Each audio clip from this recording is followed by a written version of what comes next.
Have you ever sat in your favorite chair, looked around the quiet room and wondered, when did my children stop listening to me? Not just hearing your words, but truly seeing you, respecting you, and valuing what you bring to the family. You've spent a lifetime offering love, wisdom, and sacrifice. But as roles shift with age, many seniors feel sidelined, spoken over, forgotten, or even dismissed. If you felt this quiet erosion of respect, you are not alone.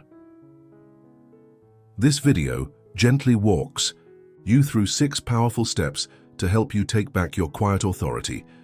Without conflict, without guilt, we'll talk about how to set emotional boundaries, withdraw unhealthy dependence, and rebuild self-respect that others can feel, starting from within. You deserve more than tolerance. You deserve respect. So please like this video, subscribe to the channel, and share it with someone who may need to hear these words today.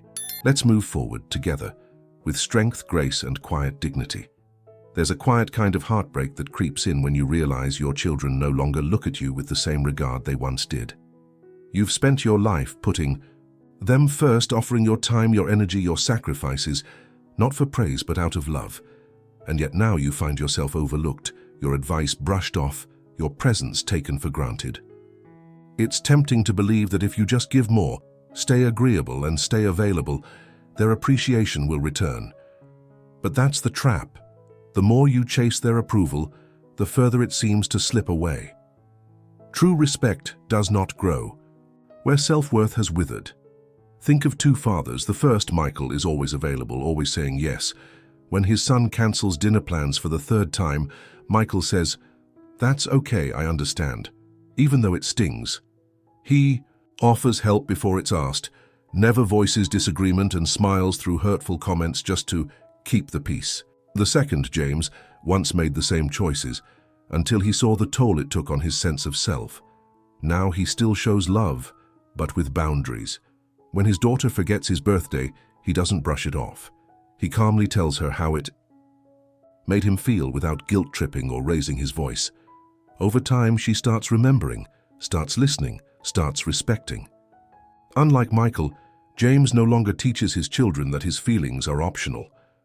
Ask yourself, have you become the one who always yields, always adjusts, always puts your needs last in the name of family harmony? That doesn't make you weak. It makes you human. But it also makes it easier for others to stop seeing you as someone who deserves to be honored. Reclaiming your dignity doesn't require conflict. It begins with small acts of truth, saying no when you mean it, speaking up when you're hurt, and remembering that your time and energy are gifts, not debts. And when you start showing yourself that respect, your children will slowly, perhaps even silently, start doing the same. If you've come this far and this resonates with your journey, comment the number 1 below to let me know you're still here. You're doing something brave, choosing quiet strength over silent suffering. That choice alone deserves honor. Now let's continue. The next shift might surprise you. There comes a moment when your instinct to defend yourself feels louder than reason. You want to remind them of everything you've done, the years spent guiding, the sacrifices they'll never fully know. But no matter how well you explain, how strongly you plead, words often fall flat in the face of disrespect.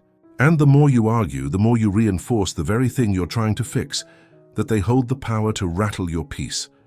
But here's what many forget. Dignity doesn't shout. It doesn't explain itself endlessly.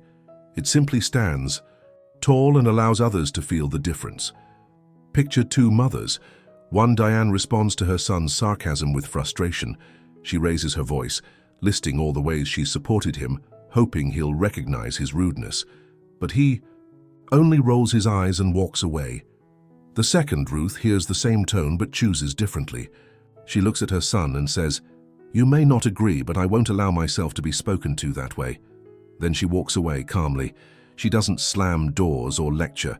She leaves the air heavy with something more powerful than anger: self-respect. Over time, her son softens, not because she convinced him, but because she made him feel the quiet force of her boundaries. So ask yourself, when was the last time your calm silence taught more than your words could? You don't have to raise your voice to be heard. In fact, When you stop chasing their respect through argument, you create space for it to return naturally. Your children already know who you are. What they may have forgotten is how much strength lives in your stillness. If you can meet their dismissiveness with grace, if you can speak less but with unwavering presence, the message becomes clear. I don't need to prove myself to be respected. I already am. You don't have to fight to be seen. You just have to stop proving and start living that truth in small, consistent ways. Speak with kindness, pause before reacting, and if needed, excuse yourself from the situation. Let them feel the absence of your peace when it's disrespected. That absence speaks louder than any confrontation. If this part resonated with you, comment the number 2 below, so I know you're walking this journey with us. Remember, every moment you choose composure over conflict, you're not backing down, you're rising above. Let's move forward. The next insight will change how you view emotional connection. At some point in life, we all want to feel remembered, to be called, visited, and asked how we're doing, especially by the very people we poured our hearts into raising. But when that connection starts to feel one-sided, something shifts inside. You wait by the phone, you check your messages, and when silence answers, it aches. The truth is, the more you emotionally rely on your children to feel needed, the more likely they are to pull away. Not out of cruelty, but because neediness, even quiet, unspoken neediness, can feel like pressure, and pressure breeds distance. What's needed instead is the power that comes from emotional independence, the kind that says, I love you deeply, but I don't need you to make me whole. Imagine Linda and Claire. Linda calls her children every day, often twice. When they don't answer, she leaves long voicemails or sends follow-up messages. She means well, she misses them, but to her children it starts to feel like an obligation. Meanwhile, Claire, a widow in her early 70s, once felt the same void, but she shifted. She joined a gardening club, took up watercolor painting, and started walking every morning with a neighbor. She still loves hearing from her kids, but she no longer waits by the phone. When they do call, she listens with joy, not desperation. And slowly they begin calling more, not because they feel guilty, but because they're drawn to her energy again. They see her as someone who is full, not empty, someone who has a life, not just time. So ask yourself, gently, are you placing the weight of your happiness on your children's behavior? If so, it's time to take a few steps back. Start by filling your calendar with things you enjoy, even small ones. Take a walk in the morning sun, join a class, reach out to someone who makes you laugh. Every time you choose joy on your own terms, you take back emotional power that was never meant to be outsourced. And ironically, the less you emotionally need from your children, the more freely they will offer their time, attention, and yes, respect. If you've made it to this point, comment the number 3 below so I know you're still walking beside me in this journey. You deserve a life that is full and beautiful, even when no one else is watching. Let's keep going, because the next step is about building the guardrails that protect your dignity. There's a quiet moment, often unnoticed, when someone crosses a line you never clearly drew. Maybe your adult child interrupts you while you're speaking. Maybe they roll their eyes at your opinions or speak with a tone that makes you feel small. You let it go, thinking it's not worth the trouble. But each time you stay silent, you unintentionally teach them that your dignity is negotiable. The truth is, respect isn't something people give by default. It's something you invite and protect through the boundaries you set. And if you never enforce them, you send a message without even saying a word that your voice doesn't matter. Take Harold, a retired Navy veteran in his 70s. For years, his daughter would dismiss his views about her career, calling them old-fashioned. At family gatherings, she'd cut him off mid-sentence, laughing like his stories no longer held value. At first, Harold stayed quiet. He didn't want to stir up conflict, but over time he noticed something deeper. Not only was he losing her respect, he was also losing his own. So he made a change. The next time she interrupted, he paused and said gently but firmly, "I'll finish when you're ready to listen." No raised voice, no argument, just calm self-respect. At first she was surprised, maybe even annoyed, but slowly she began to adjust. because Harold stopped letting love excuse disrespect. If this resonates, ask yourself, where in your relationship have you tolerated behavior that chips away at your confidence? And what would happen if you no longer accepted it? Boundaries aren't about punishment, they're about clarity. You don't have to make a scene. You don't have to issue ultimatums. You simply name what is and isn't okay, and you hold that line even when it's uncomfortable. Say things like, "I'd love to talk, but only if we speak respectfully," or, "If I'm not being heard, I'll excuse myself from this." Conversation. At first, people may resist, but with consistency, they'll adjust, and more importantly, you will too. Because every time you stand up for your emotional well-being, you remind yourself, as in them, that you are not someone to overlook. If you're still with me, comment the number 4 below to let me know. You're not just reading words, you're reclaiming the ground beneath your feet. And now it's time to talk about how giving too much without appreciation can quietly erode that ground.